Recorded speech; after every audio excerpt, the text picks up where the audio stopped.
Movie के starting में दो एस्ट्रोनॉट्स को दिखाया जाता है जो काफी समय से स्पेस में ट्रैवल कर रहे थे और आज वो लोग पृथ्वी पर वापस लौट रहे हैं। दोनों एस्ट्रोनॉट्स बहुत खुश हैं। जैसे ही लैंडिंग प्रोसेस स्टार्ट होता है वैसे ही उनका स्पेसशिप किसी चीज से टकराता है और वो जिस चीज से टकराता है वो हमें नहीं दिखाया जाता, लेकिन वो जो भी था वो लोग उससे डर गए थे और वो उनके स्पेसशिप के अंदर आने की कोशिश कर रहा था। फिर एकदम से शिप नीचे लैंड करता है। जहाँ लैंड करता है वहाँ दूर दूर तक कोई नहीं था। तभी वहाँ से एक आदमी गुजर रहा होता है। वो उनकी हेल्प के लिए वहाँ जाता है। वहाँ उसे एक आदमी बैठा हुआ दिखता है, लेकिन जब वो उसके करीब जाता है तो वो बहुत शॉक हो जाता है क्योंकि जो वो आदमी बैठा था वो जिंदा नहीं था, वो मर चुका था और उसके सर का आधा भाग भी नहीं था।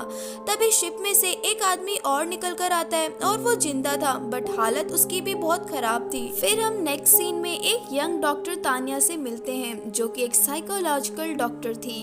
वो एक बहुत अच्छी डॉक्टर है, बट उसका ट्रीटमेंट करने का तरीका काफी अलग था। इस तरीके की वजह से उस पे केस भी चल रहा है क्योंकि उसने एक 7 साल के बच्चे का एपिलेप्सी का इलाज उसे पानी में डुबो कर किया, जिससे उसके पेरेंट्स ने तानिया पर केस कर दिया है। फिर हम देखते हैं कि उसी केस की वजह से आज तानिया से पूछताछ चल रही है। तानिया अपनी सफाई पेश करती है और पूछताछ खत्म होने के बाद वो जाने लगती है। हमें दिखाया जाता है एक आदमी जो काफी देर से तानिया को देख रहा है। उस आदमी का नाम समीरा दव है और तानिया को एक पेशेंट के बारे में वो बताता है और कहता है तुम्हें एक बार उसे देखना होगा। अगर तुम्हें वो केस इंटरेस्टेड नहीं लगा तो तुम वापस आ जाना, और वो इसके बदले में वो सस्पेंशन विड्रॉ कर देगा। फिर तानिया उसी दिन वहाँ पहुँच जाती है समीरा दव के साथ। वो एक सीक्रेट रिसर्च सेंटर में पहुँचती है जहाँ उसे पता चलता है कि ये लोग उसी एक्सीडेंट की बात कर रहे हैं जिसे हमने मूवी के फर्स्ट सीन में देखा था। और एक बात और, अभी लोगों को ये पता ही नहीं था कि उनमें से अभी सिर्फ एक बचा है और एक मारा जा चुका है। लोगों को लगता है कि दोनों हीरोज बचे हैं, सिर्फ कुछ ही लोगों को पूरी बात पता है। लोगों को लगता है कि दोनों हीरोज को रिहाब सेंटर में रखा गया है और उनसे 14 डेज बाद मिलवाया जाएगा। उस एक्सीडेंट में जो एस्ट्रोनॉट बचा था उसका नाम कॉन्स्टेंटीन है और उसी के इलाज के लिए तानिया को यहाँ बुलाया गया है। समीरा दव उसे बताता है कि कॉन्स्टेंटीन एम्बेशिया का पेशेंट है, बट तानिया को शक था कि बात इतनी सिंपल नहीं है, बात कुछ और है। तानिया को ऑब्जर्वेशन यूनिट में ले जाया जाता है और वहाँ वो देखती है कि कॉन्स्टेंटीन को एक बुलेट प्रूफ ग्लास चैम्बर में रखा गया है। एक डॉक्टर जो कॉन्स्टेंटीन से बात करने की कोशिश कर रहे हैं और उसे हिप्नोटाइज कर रहे हैं, बट कॉन्स्टेंटीन उसे बार बार फेल कर रहा है। अब तानिया अंदर जाकर उससे बात करती है। वो उससे बिल्कुल फ्रैंकली बात करती है और उसे चाय देती है। वो उससे पूछती है कि उस दिन क्या हुआ था, तो वो बताता है कि लैंडिंग के बाद का उसे कुछ भी याद नहीं है। और कॉन्स्टेंटीन तानिया को एक फोन नंबर देता है। वो नंबर उसकी माँ का था। वो ये कहने को कहता है कि वो लोग उसकी माँ को बता दे कि मैं बिल्कुल ठीक हूँ। तानिया बाहर आती है और समीरा दव से कहती है कि कॉन्स्टेंटीन तो बिल्कुल नॉर्मल है, उसे कोई प्रॉब्लम नहीं है। अब तानिया वापस जा सकती है क्योंकि उसका काम खत्म हो चुका है, बट वो आज रात यहीं रुकने वाली है। रात के 2:30 बजे के आसपास कोई उसका डोर नॉक करता है। वो वैसे भी सो नहीं रही होती है। वो दरवाजा खोलती है और दरवाजे पर समीरा दव था। समीरा दव तानिया को ऑब्जर्वेशन यूनिट पर लेकर आते हैं। तानिया वहाँ देखती कि वहाँ काफी हलचल मची हुई थी। वो कुछ पूछती उससे पहले वो मॉनिटर पर कॉन्स्टेंटीन को देखती है। वो काफी तकलीफ में था, वो बदल रहा था। तभी उसके मुंह से खून आने लगता है और साथ में एक अजीब सा क्रिएचर उसके मुंह से निकल रहा था। कॉन्स्टेंटीन बेहोश हो चुका था, पर क्रिएचर अब अपने असली रूप में आ रहा था। समीरा दव उसे अंदर जाने को कहते हैं। तानिया काफी डरी थी, पर वो फिर भी उसके पास जाती है। फिर वो क्रिएचर तानिया को काफी शांत होकर देखने लगता है, लेकिन फिर एकदम से वो तानिया पर अटैक करता है। बट बीच में ग्लास वॉल के होने से तानिया को कुछ नहीं होता है, पर तानिया अब डर चुकी थी। समीरा दव तानिया को कहता है इसीलिए हमें इस हीरो को इस तरह रखना पड़ रहा है, ये कॉन्स्टेंटीन के अंदर ही रहता है और अब इस क्रिएचर क्रिएचर को तान्या को ही कॉन्स्टेंटीन से अलग करना है, लेकिन इसके लिए तान्या को एक्सीडेंट के बाद की सारी इंफॉर्मेशन और डॉक्यूमेंट्स चाहिए। वो सब उसे उसी रात मिल जाता है। उसे कुछ स्टडी करने पर पता चलता है कि वो क्रिएचर कॉन्स्टेंटीन के पेट में रहता है, और वो जब उसके पेट में रहता है तो वो लगभग 30 सेंटीमीटर का होता है, लेकिन बाहर आते ही वो हाफ मीटर का हो जाता है। वो क्रिएचर 2:40 AM से 3 AM के आसपास तक उसके शरीर से बाहर आता है और फिर वापस अंदर चला जाता है। इस दौरान कॉन्स्टेंटीन बेहोश रहता है और उसे पता भी नहीं है कि उसके अंदर एक और जीव है। उसे ये भी पता चलता है कि जब उस क्रिएचर को कॉन्स्टेंटीन से अलग किया गया था तो वो काफी बीमार पड़ गया था, लेकिन उस जीव को उसके अंदर वापस डालने पर वो बिल्कुल फिट था। तान्या को ये भी पता चलता है कि कॉन्स्टेंटीन का नाजायज बेटा भी था और उस बच्चे की माँ मर चुकी है और अब वो ऑर्फनेज में रह रहा था। फिर तान्या कॉन्स्टेंटीन से इसी बारे में बात करती है और कहती है कि लोग तुम्हें पागल कह रहे हैं और सबको लगता है कि तुम्हारे साथी को तुमने ही मारा है। इस बात से कॉन्स्टेंटीन को गुस्सा आता है और तान्या यही चाहती थी। तान्या सेमिरादव से कहती है कि इसके गुस्से की वजह से हम इसका टेस्ट कर पाएंगे, हम पता लगा पाएंगे कि आखिर वो क्रिएचर क्या खाता है कॉन्स्टेंटीन के अंदर। तान्या सेमिरादव से कॉन्स्टेंटीन को दिन में एक नॉर्मल लाइफ जीने देने को कहती है और कहती है इससे उसके एग्जामिन में भी सुधार आएगा। फिर हम सेमिरादव और डॉक्टर के फेस पर एक क्रीपी स्माइल देखते हैं। फिर कॉन्स्टेंटीन को एक नॉर्मल रूम में रखा जाता है। वहाँ एक टीवी था जिसे कॉन्स्टेंटीन ऑन करता है, पर वो ऑन नहीं होता है, पर किसी तरह से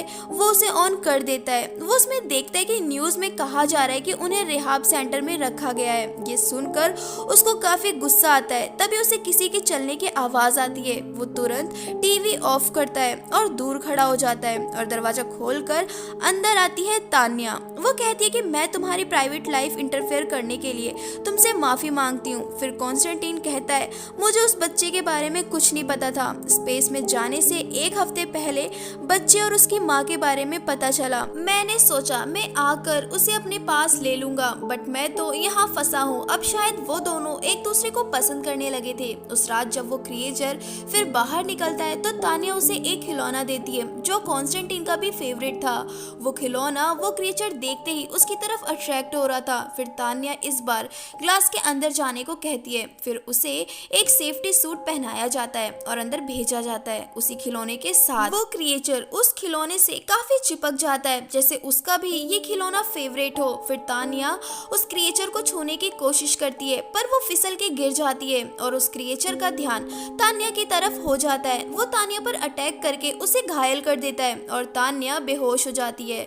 फिर जल्दी से सेमिरादव लाइट्स ऑन कर देता है जिससे उस क्रिएचर का ध्यान भटक जाता है और तभी सब तान्या को बाहर ले आते हैं। जब तान्या को होश आता है तो वो सेमिरादव को बताती है कि वो क्रिएचर कॉन्स्टेंटीन के अंदर रहता ही नहीं बल्कि वही महसूस करता है जो कॉन्स्टेंटीन करता है। तान्या कॉन्स्टेंटीन को मॉस्को ले जाने को कहती है पर सेमिरादव नहीं मानता। वो कहता है कि ये जीव दिन पे दिन बड़ा हो रहा है, इसे ऐसे वहां ले जाना खतरे से खाली नहीं। क्या पता ये एक बड़ा क्रिएचर बन जाए और इंसानों को नुकसान पहुंचाए, तो इसलिए हमें इसे यहीं रखना होगा। लेकिन इस वजह से तान्या कॉन्स्टेंटीन को ऐसे तो नहीं छोड़ सकती। वो फिर स्टडी करती है और उसे कुछ मिसिंग लगता है। वो डॉक्टर रिगल से इस बारे में पूछती है पर वो कुछ भी नहीं बताता क्योंकि वो इस केस को हैंडल करना चाहता है क्योंकि उसे नोबेल प्राइज जो चाहिए। फिर तान्या डॉक्टर रिगल से वादा करती है कि तुम मुझे सब बता दो, मैं तुम्हारा क्रेडिट बिल्कुल नहीं छीनूं। फिर डॉक्टर रिगल तान्या को रिस्ट्रिक्टेड एरिया में लेकर जाता है और उसे एक कार में बिठाकर एक बाइनोकुलर देता है और सामने देखने को कहता है। वो देखती है कि वहाँ एक केज टाइप कुछ है और एक आदमी का हाथ मुंह बांधकर अंदर भेजा जाता है उसी केज में। फिर लाइट्स ऑफ होती हैं और तान्या देखती है कि वो क्रिएचर उस केज में आता है और उस आदमी पर अटैक करके उसके सर को धड़ से तुरंत अलग कर देता है। फिर तान्या रिगल के पास लौटती है और रिगल उसे सारी सच्चाई बताता है। वो बताता है कि जब कॉन्स्टेंटीन उन्हें मिला था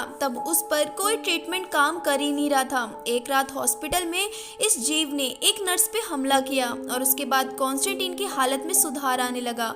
हमने उसे काफी अलग एनिमल्स खाने को दिए पर उससे कोई फायदा नहीं हुआ। तब से रोज रात एक आदमी उस क्रिएचर का शिकार बनता है। अगले दिन तान्या कॉन्स्टेंटीन को मॉर्निंग वॉक के बहाने सारी सच्चाई बताती है लेकिन कॉन्स्टेंटीन को कोई फर्क ही नहीं पड़ता। कॉन्स्टेंटीन तान्या को रात में मिलने को कहता है। उस रात कॉन्स्टेंटीन कोई मेडिसिन नहीं लेता और तान्या से मिलने जाता है। वो तान्या को लेकर एक रूम में जाता है जहां हम ये समझ पाते हैं कि कॉन्स्टेंटीन को सब पता है कि उसके अंदर एक क्रिएचर है। फिर ये सब बात सुनकर तान्या को काफी गुस्सा आता है कि ये सब जानते हुए भी अपने लिए रोज एक इंसान को मरने देते हो तुम। शायद तान्या उसकी जगह होती तो वो कब का सुसाइड कर लेती। तभी उन दोनों को पकड़ लिया जाता है और सेमिरादव तान्या को वही सब करीब से दिखाने वाला है। अंदर वो क्रिएचर धीरे धीरे आ रहा होता है, वो अटैक करने ही वाला होता है, पर उसके सामने तान्या आकर खड़ी हो जाती है। वो क्रिएचर तान्या को काफी डराने की कोशिश करता है,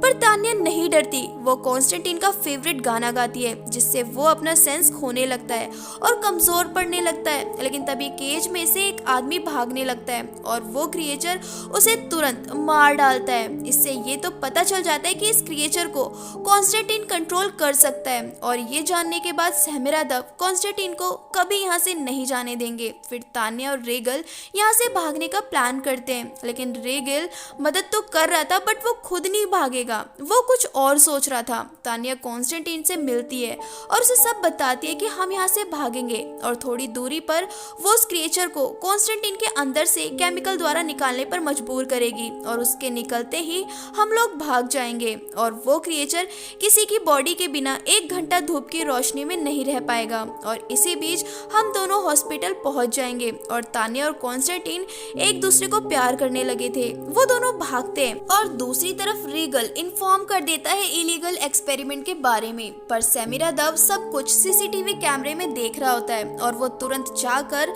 रीगल का खून कर देता है और वो अपने गार्ड्स को तान्या को मारने भेजता है। लेकिन कॉन्स्टेंटीन उसे जिंदा चाहिए था। गार्ड्स उनके पीछे लग जाते हैं और तभी कॉन्स्टेंटीन अपने वो इंजेक्शन लगा लेता है जिससे वो जीव बाहर आता है। वो जीव बाहर आकर सबको मारने लगता है और इसी बीच तान्या और कॉन्स्टेंटीन भाग जाते हैं, पर थोड़ी ही दूर पर कॉन्स्टेंटीन की हालत खराब होने लगती है क्योंकि उधर उस क्रिएचर को गोलियां लग रही थी। फिर वो क्रिएचर सेमिरादव के सामने पहुंचता है, पर वो पहले ही इतना इंजर्ड था कि सेमिरादव उसे आराम से कैद कर लेता है और तान्या का पीछा करने लगता है। फिर तान्या भी हार मान जाती है। वो जान चुकी थी कॉन्स्टेंटीन उस जीव के बिना जिंदा नहीं रह सकता। उसका सामना होता है सेमिरादव से। वो तान्या को मारने लगता है। ये सब देखकर कॉन्स्टेंटीन को गुस्सा आने लगता है और उसके गुस्से से वो क्रिएचर होश में आकर सेमिरादव को मार डालता है और वो जीव फिर कॉन्स्टेंटीन के अंदर चला जाता है। तान्या देखती कि कुछ गाड़ियां आ रही हैं, इसका मतलब रीगल ने जो किया बिल्कुल सही किया। लेकिन कॉन्स्टेंटीन जान चुका था कि वो इस क्रिएचर के साथ रह नहीं सकता और इसके बिना जी नहीं सकता, इसलिए कॉन्स्टेंटीन अपने आप को गोली मार लेता है। हम फिल्म की एंडिंग में देखते हैं कि तान्या ने कॉन्स्टेंटीन के बेटे को अडॉप्ट कर लिया है और वो उसके साथ बहुत खुश है और फिल्म की यहीं पर एंडिंग हो जाती है। तो गाइस, ये थी हमारी आज की मूवी स्पुतनिक। आपको मूवी कैसी लगी कमेंट सेक्शन में जरूर बताएं और अगर आप हमारे चैनल पर नए हैं तो चैनल को सब्सक्राइब करना बिल्कुल भी ना भूलें। Thank you and bye bye.